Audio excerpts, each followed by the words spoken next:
This is Leeds, a city pulsating with life and where independent businesses have given every street its own unique community. Whether it's the bustle of the city centre or the sprawling suburbs, independents have shaped every area of Leeds and have been a cornerstone to everyone's experience of this fascinating city.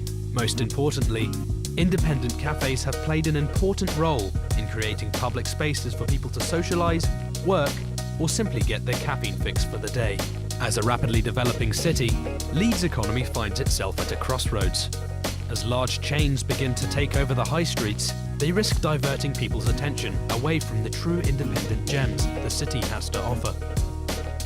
My mission is simple: to shift the focus back to the places that truly deserve a reputation, the cafes that have shaped the coffee culture of Leeds, and that truly know how to make a good cup of joe. Welcome to From the Ground Up, a show which aims to give independent cafes the limelight they deserve.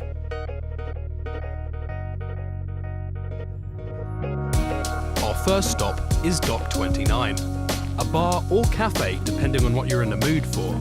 On a cold, grey Saturday in Leeds, the energy and life that Dock 29 seems to harbour was very uplifting.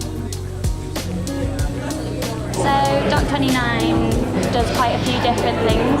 We've got a deli, we've got a bar, we are an event space. So we really cater to all needs. On Sundays we do Sunday roasts, so you can come in here during the week and you can go and find a quiet corner and you can just sit, have a coffee, relax and no one will bother you.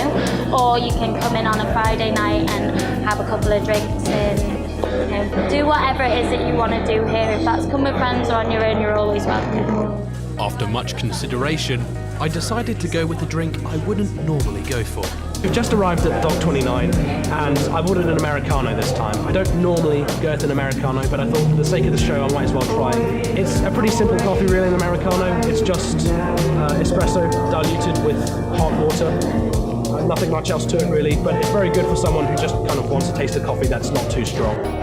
The Americano is a very simple drink, typically made by diluting an espresso with hot water, giving it a similar taste to a brewed coffee made through more traditional methods.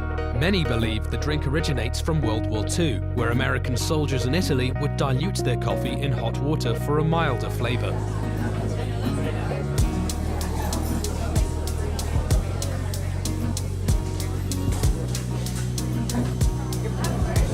It's got a nice smooth earthy texture to it actually. It's different from having something with milk in. Normally I have my coffee with milk in, and I think because this isn't quite as strong, you can definitely feel that nice silky texture as it goes down your throat. It's actually quite nice. I'm going to have another sip.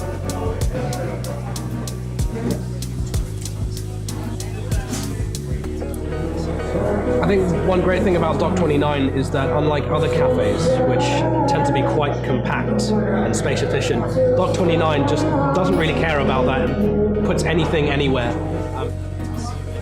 I think it is so important that independent businesses get, even more limelight than change, because at the end of the day, these businesses you're going to get a completely different experience to if you go to a chain. People are a lot more warm because it is more personal and you get the personal touches. I think there is a place for chains as well, but I think these really needs to stick with the independent. Just across the River Aire, our second stop was only minutes away. Kapow Coffee, a small and quieter shop blending in with the wide range of businesses on Cool Lane.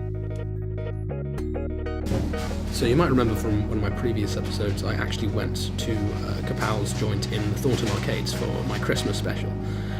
This one is a bit further south of Leeds. It's right next to the River Aire on the Coolers, and although it's smaller, I definitely find it a lot more cosier than the other one, just because of the fact that everything's a lot more compact and it's got a very nice casual feel to it. You can see by the sofas and pillows that it's all made out of coffee bags, which I find quite a nice touch. So quite quirky, quite different. Obviously it's quite a small one.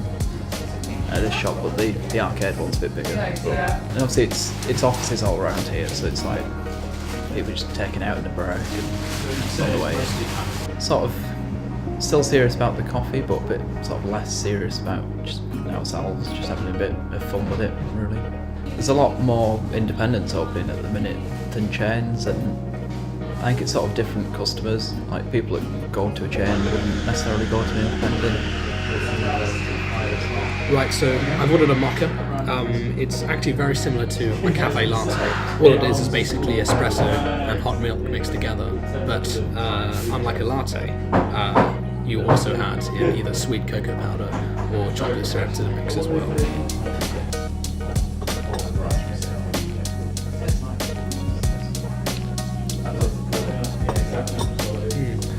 I think one reason chocolate and coffee go so well together is partly because they're from the same family, and therefore just kind of naturally go well together.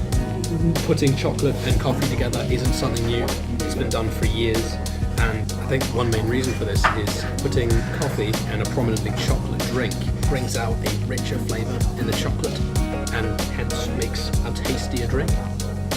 Similar to a latte, a mocha is made by adding hot milk to an espresso, with the main difference being the chocolate, which is also added to the mix, often in the form of cocoa powder or syrup. Coffee complements chocolate very well, enhancing its flavour and giving it a richer taste. Leeds is an essential trip for any avid coffee drinker. Having lived there for 3 years, I still find myself discovering new places to have the much-loved drink. As Leeds continues to develop, many more of these businesses are bound to pop up. It's also easy to understand why chains are very popular. Knowing what you're getting is often comforting to most people, and hence why many become loyal to their brand and refuse to experiment. But Leeds is different. The multitude of businesses the city has offers an adventure which is always rewarding.